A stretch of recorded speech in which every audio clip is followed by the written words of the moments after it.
We've just been listening to Israeli Prime Minister Yair Lapid and President Biden speaking at an event. Prior to answering some questions, the two leaders signed a declaration addressing Iran's nuclear ambitions, the Israeli-Palestinian conflict, as well as other issues, and then they took questions from reporters. So here to discuss what we've just heard is White House reporter Bo Erikson, who is in Jerusalem following the president's trip. So, Bo, President Biden and Israeli Prime Minister Yair Lapid signed the declaration just moments ago. One of the main points is the shared interest to end Iran's nuclear ambitions. You heard both men say that at the end of the day, there's very little light between them when it comes to the final purpose, which is to never allow Iran to attain a nuclear weapon. What can you tell us about the declaration, and how might re-entering talks with the Iran nuclear deal, which is what the president said he would like to do, how might that have an impact on Israeli-U.S. relations? Hi there. It almost seems like this whole trip going to Israel is just trying to get the attention of Iranian leaders and have like a really forceful response to say this is what we are going to do and this is what we are not going to do, because we are getting the most clear kind of lines that Biden has put around the talks with Iran when it comes to nuclear weapons. Then we have his whole presidency. He's really making a lot of news now. Specifically on that declaration, it says that both Israel and the U.S. will do whatever they can to prevent Iran from obtaining a nuclear weapon. We've also heard in the last 24 hours from President Biden in an interview with Israeli TV that he said he would be willing to use force to prevent Iran from obtaining a nuclear weapon if it was the last resort. And that really surprised me, because President Biden is kind of cautious on saying he will use the military, but here he says that if it's the last resort, he would use it to prevent Iran from having a nuclear weapon. I want to ask you about another event that occurred earlier today and then drill down into some of the questions. But I just want to get this sort of stuff out of the way. There was a virtual summit with leaders from Israel, the United Arab Emirates, and India. This is sort of a new partnership that is being developed. What can you tell us about that and what was discussed?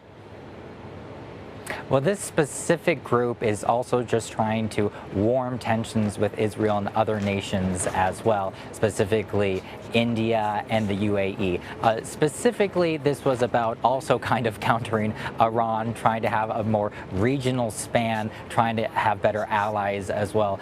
There was a little bit of a step forward in that meeting, talking about what they are going to do specifically, the nations with India. They're going to give them like $2 billion for better agriculture and also work on clean energy as well. And that is something showing kind of the United States trying to bring Israel larger on and have them be better allies throughout the world as well.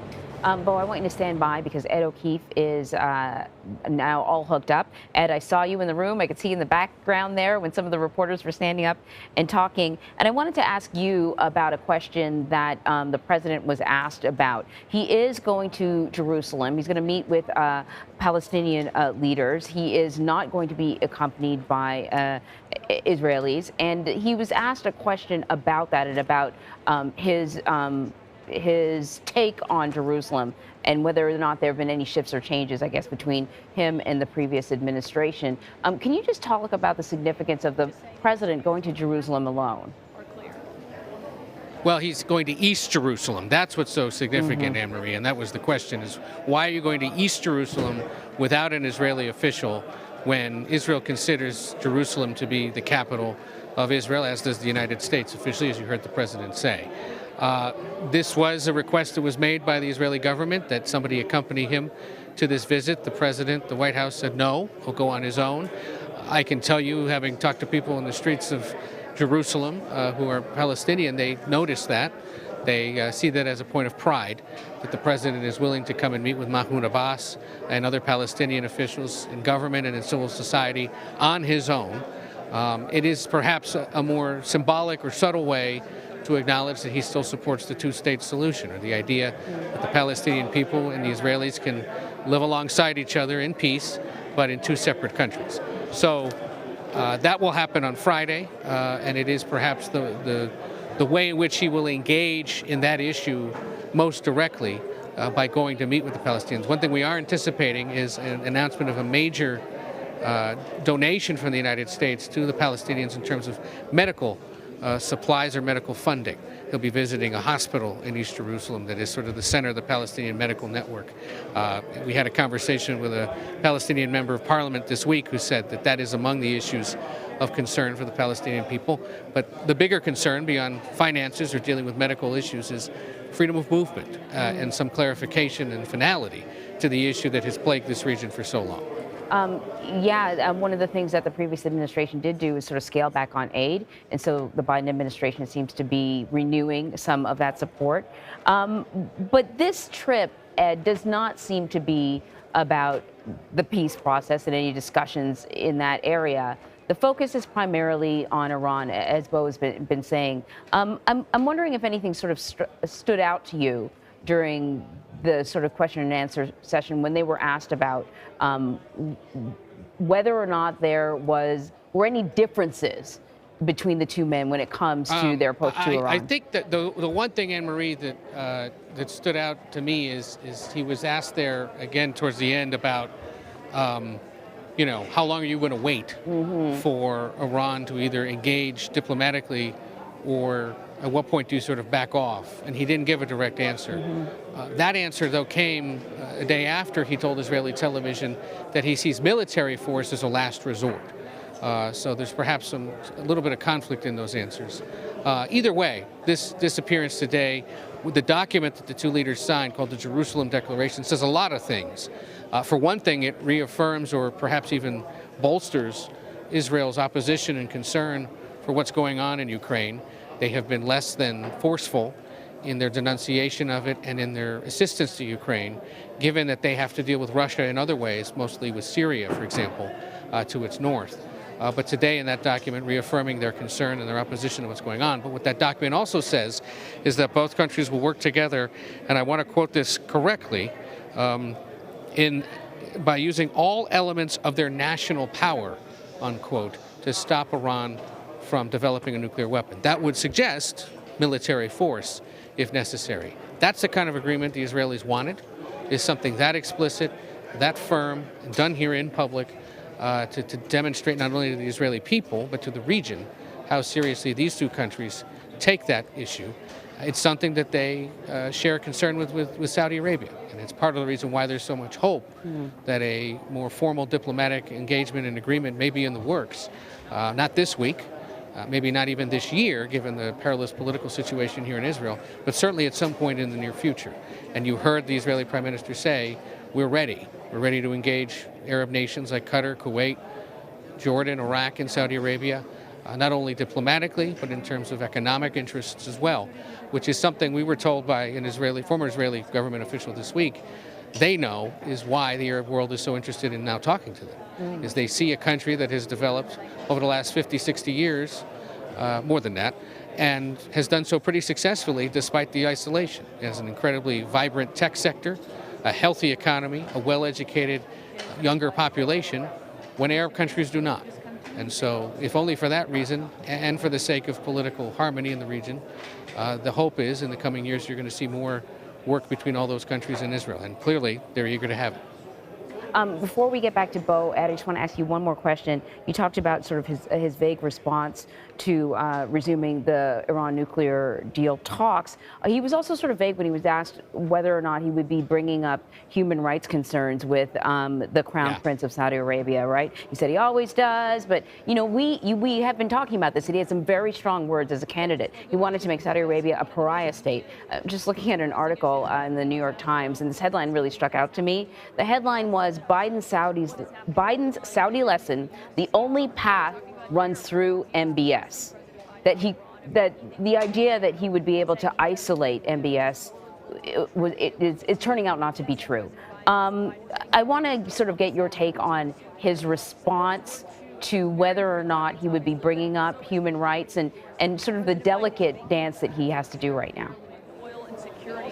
It is a delicate dance, and I think you heard him reiterate something he has said before, which is his record on that situation is well known. What he said during the campaign as a candidate, Bo was there for much of this, is that he considers Saudi Arabia a pariah state for allowing something like that to happen, for sanctioning it, essentially, because the CIA has fingered MBS as the guy who ordered Khashoggi's killing for his critical writings in the Washington Post and his outspoken criticism of the regime, or of the kingdom. In this case, hearing him say again today that he always brings up human rights, that is true. We don't always get a sense of how specifically he brings that up in conversations with other leaders that have questionable human rights records. But, for example, did it come up yesterday in his meeting with the Mexican president, not yesterday, on Monday, with the Mexican president before he left Washington, given the human rights issues in that country? We don't know. It wasn't in the readout. But if he claims that he's always bringing it up, then conceivably he brought it up. And if he isn't bringing it up, then why is he saying it here and not vowing to explicitly bring up that issue with the Crown Prince and the King? There are a lot of issues at stake. You heard him say it. The idea here is to maintain U.S. supremacy and involvement in this region, because if they aren't the lead sort of broker state, it's going to be Russia, it's going to be China. Russia certainly has interest in this region, given its involvement and its engagement in Syria and dealing with the aftermath of the civil war that continues. Putin's going to be in Tehran next week to talk about Syria and some other related issues. And there's the concern, of course, about China, which has great investment in this region as well, especially in the infrastructure realm. So if he has to go to Saudi Arabia and meet with the king and meet with the Crown Prince and try to keep them engaged on issues like Iran, on issues like the price of oil, how awkward might it be to bring that up when he has said what he has said before? We'll wait and see. Our hope is certainly that we get some sense of that in the meetings afterward, not only from American officials, but hopefully from Saudi officials, who may be able to give us some sense of how it came up and what the response was. We'll wait and see.